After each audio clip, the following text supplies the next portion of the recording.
안녕하세요. 모티리언 박기동입니다. 네, 드디어 무려 2년간의 대장정을 오늘 마무리를 하려고 합니다. 오늘 함께 하실 차는 1999년식 그랜저 XG인데요.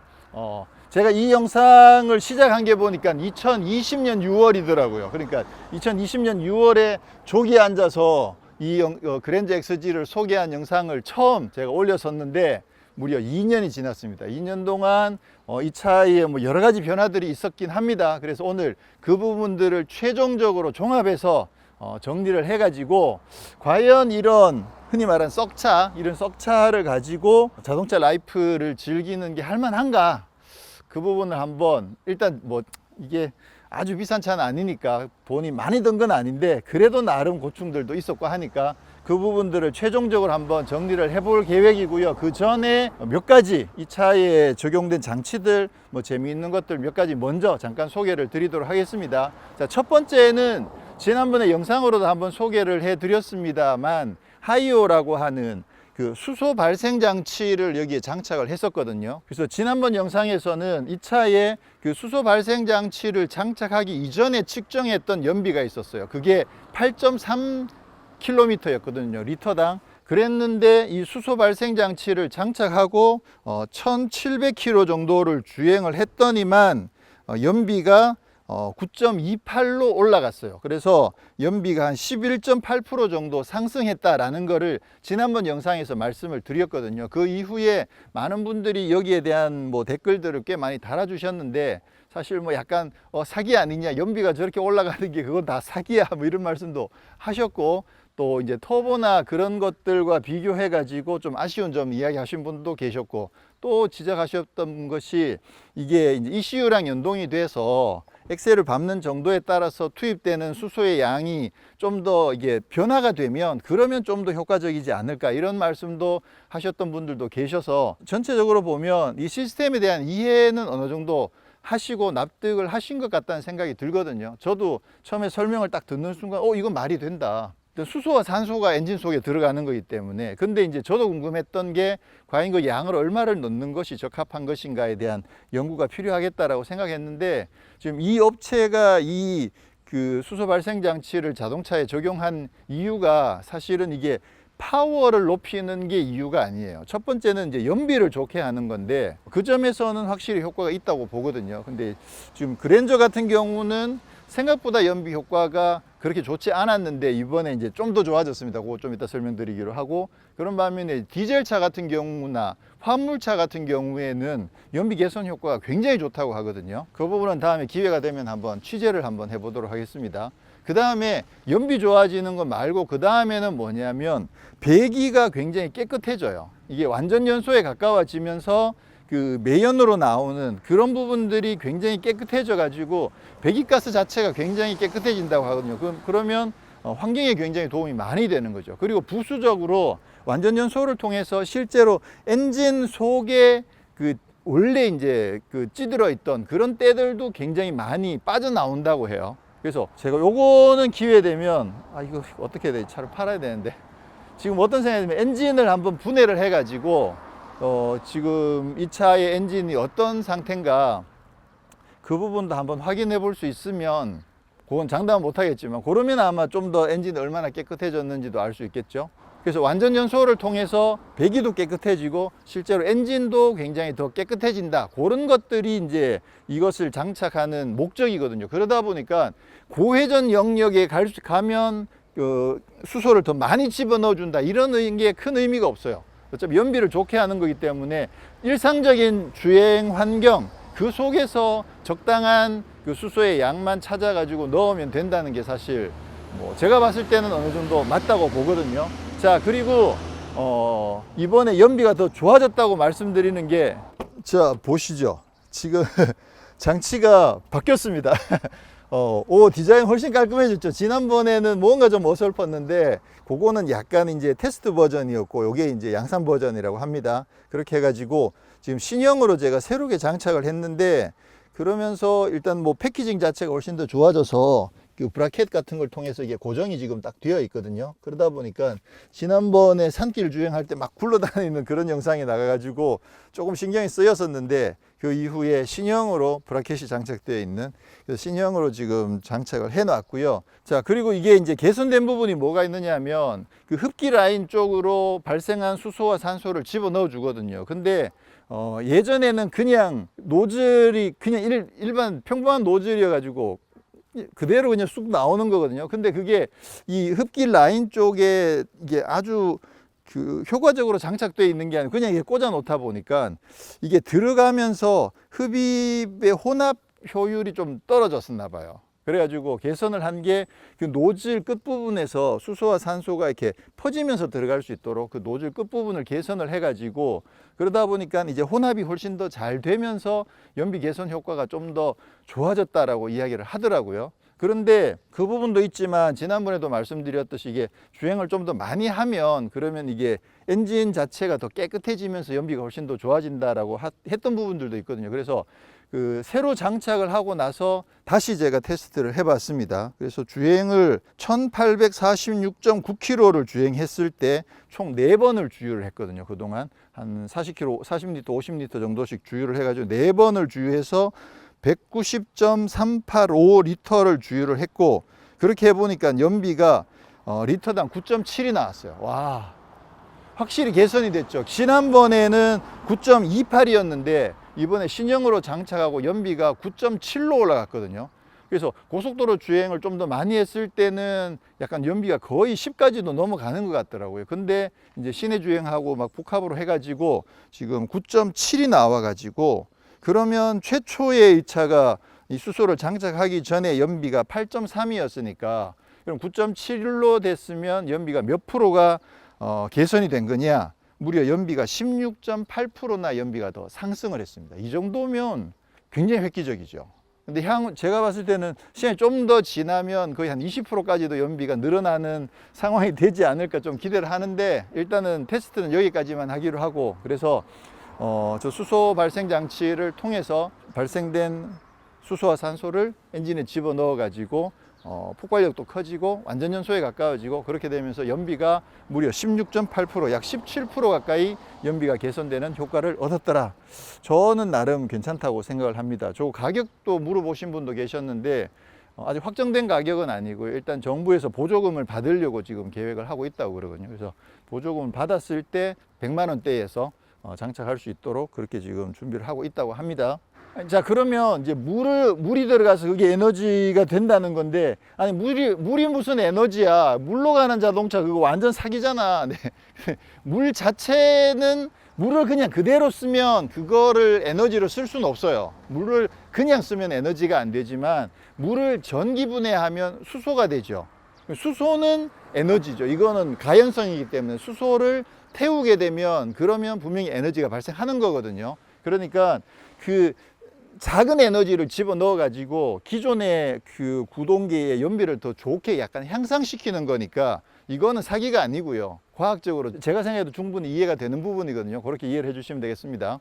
자, 그리고 그 다음에는 이 차가 지난번에 그 디테일링 브로스의 도움을 받아 가지고 실내 클리닝을 한번 했잖아요. 그러다 보니까 사실 그 굉장히 찌던 때 또 그리고 찌든 냄새 이런 부분들이 많이 개선이 됐긴 하거든요. 그렇긴 하지만 이게 워낙 이제 연식이 오래됐다 보니까 또 계속 냄새가 조금씩은 또 발생이 되기도 하고 있고, 그래서 저도 이번에 이 차를 운영하면서 이 탈취제에 대한 고민들을 좀 많이 했어요. 그래서 이번에 그 혜영 기자가 추천해 준 탈취제가 있어 가지고 그거를 한번 테스트를 좀 해보려고 합니다. 지금 이렇게 생긴 건데요. 자, 이 제품이 이름이 보니까 카 데오도라이저 아웃케어, 이게 바깥에서 하니까 아웃케어라는 제품이고요. 혜영 기자가 추천해 가지고 그래서 소개를 해 드리는 거고, 요거 같은 경우에는 댓글을 통해서 이벤트도 하도록 하겠습니다. 댓글을 달아서 필요하신 분들은 댓글 달아 주시면 그러면 이 제품을 좀 일부 보내드리도록 하겠습니다. 그거 좀 참고해 주시고, 그 내용은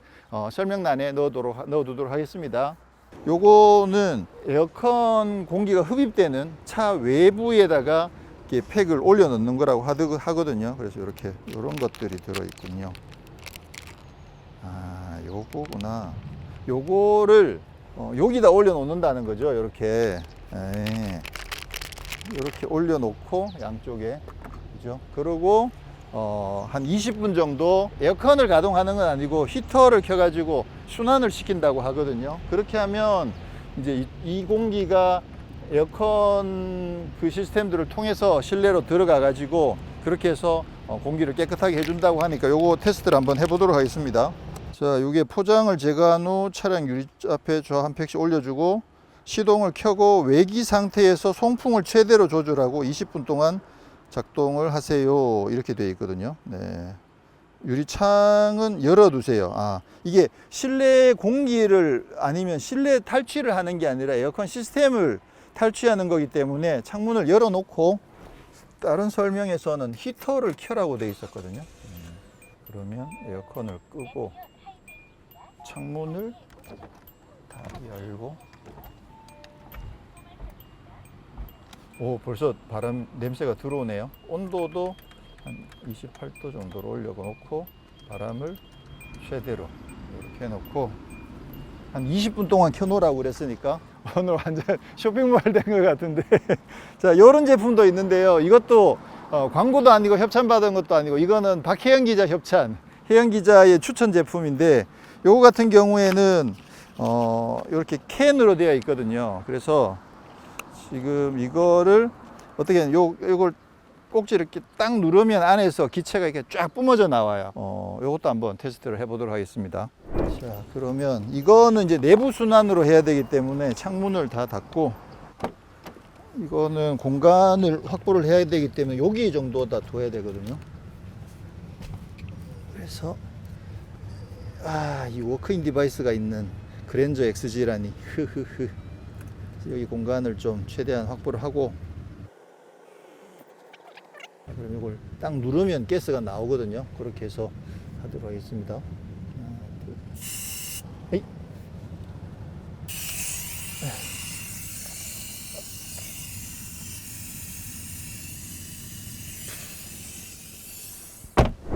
네, 이제 탈취 작업이 끝나가지고 지금 환기를 시키고 있고요. 이렇게 해서 간단하게 뭐 2가지 정도의 탈취 제품들을 써봤는데, 물론 궁극적으로는 실내 클리닝 같은 제대로 된 작업을 하는 게 사실 가장 효과적이긴 하겠죠. 근데 이제 그거는 뭐 자주 하긴 힘드니까. 근데 이런 제품들 같은 경우에는 뭐 좀 더 쉽게 작업을 할 수 있으니까 뭐 가끔씩 한 번씩 해주고 나면 당분간은 한동안은 또 나름 향긋한 실내를 즐길 수가 있겠죠.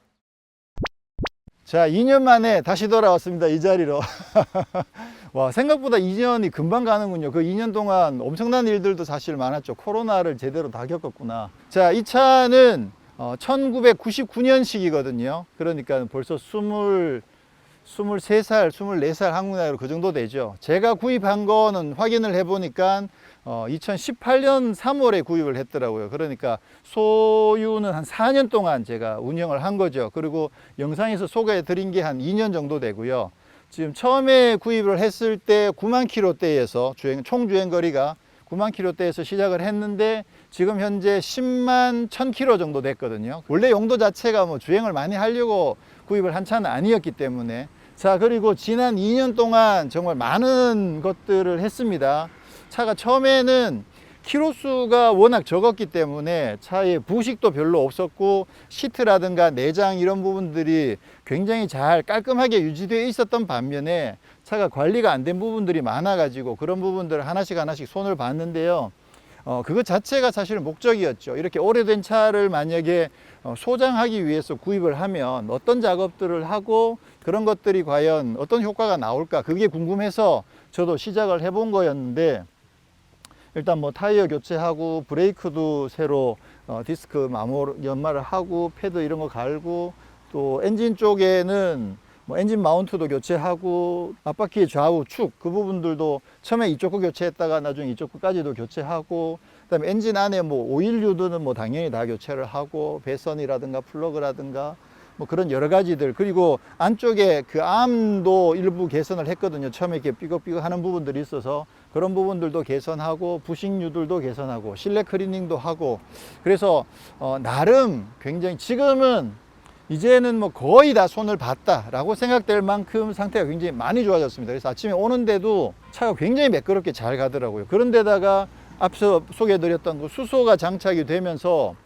엔진이 정말 매끄러워진 느낌이 들어요. 지금 굉장히 매끄럽게 회전도 잘 되고, 그리고 이제 엔진 길들이기도 제가 했었잖아요. 그래서 고회전 영역을 좀 많이 사용을 하면서 엔진 길들이기도 어느 정도 돼 가지고 지금은 회전도 되게 잘 올라가요. 지금 현재 이 차에서 이제 만약에 이거를 제가 영원히 소장을 하겠다라고 생각해서 더 손을 본다고 하면 지금 오디오가 그 배선이 연결이 안 돼 있는 상태예요. 원래 내비게이션까지 나오는 오디오가 장착되어 있는데 전 차주분께서 그거 뜯어내고 신형 그 MP3를 쓸 수 있는 신형 오디오로 개조를 해 놔 가지고, 근데 이제 그 상태에서 제가 구입을 했는데 그 개조해 놓은 그 오디오도 성능이 별로 안 좋아요. 어차피 음질도 별로 안 좋고, 그래서 그거 뜯어내고 원래 순정품으로 넣었는데 이거를 다시 작동을 시키려면 그것도 비용이 꽤 많이 발생을 하더라고요. 그래서 지금 현재 오디오는 그냥 순정 상태로 넣어 놓기만 하고, 가끔 탈 때 음악은 어떻게 듣느냐, 저기 위에 지금 블루투스 스피커가 하나 올라가 있거든요. 그래서 저 블루투스 스피커를 통해서 음악을 듣는데 저것도 추천이에요. 저 스피커가 10만 원대인데 음질이 진짜 괜찮아요. 제가 10만 원대의 웬만한 블루투스 스피커들을 경험해 본 것들이 꽤 많이 있는데 제가 봤을 때는 가성비 최고, 이게 출력도 어느 정도 나오고 음질도 굉장히 잘 나와요. 지금 차 안에서 주행할 때는 음악 듣는 용도로는 괜찮고, 근데 이제 뭐 드라마나 이런 거 보려고 하면 볼륨이 조금 약하긴 하고, 근데 저거를 만약에 출장 같은 데 가서 그 호텔 방 안에서 틀어 놓잖아요. 그러면 사운드가 생각보다 굉장히 좋아요. 제가 봤을 때는 20만 원대의 그 보스 사운드 미니 있잖아요. 미니보다도 좀 어느 정도, 미니는 그 보스는 보스대로 음색이 있으니까, 근데 얘는 느낌상 약간 하만 카돈 느낌이 좀 나는 그런 음색이거든요. 그래서 가격대가 10만 원대인데도 불구하고 가성비가 굉장히 좀 괜찮아서 의도치 않게 저것도 좀 추천을 드리고, 그래서 지금 현재 오디오가 상태가 아니더라. 그 다음에 주행하다 보면 가끔 경고등이 떠요. 그 TCS 경고등이랑 그리고 ABS 경고등이 가끔 뜨거든요. 어떤 때는 떴다가 또 어떨 때는 안 떴다가 그러고 있어서 그 부분도 아마 뭐 안에 센스 이쪽에 문제인 것 같아요. 그런데 사실 이 차를 주행하면서 TCS가 들어와야 되거나 ABS가 들어와야 되는 그런 상황으로 주행을 하지 않고 있어서, 그리고 계속 떠 있는 것도 아니어서, 그래서 그 부분도 좀 무시하고 지금 타고 있는데, 그거 외에는 뭐 손봐야 될 부분은 거의 없는 것 같아요. 그 다음에 이제 정말 큰 욕심을 낸다면 도색을 한번 새로 하면, 지금 덴트들은 이렇게 문콕 이런 것들이 꽤 많이 있거든요. 그래서 도색을 새로 싹 한번 하면, 그러면 그리고 휠 복원 이런 거 정도까지 하면 이제 완벽해질 텐데 뭐 그렇게까지 할 생각은 없고요. 그래서 이제 오늘부로 이 영상에 대한 컨텐츠는 끝을 내고, 이 차는 일단은 판매할 계획입니다.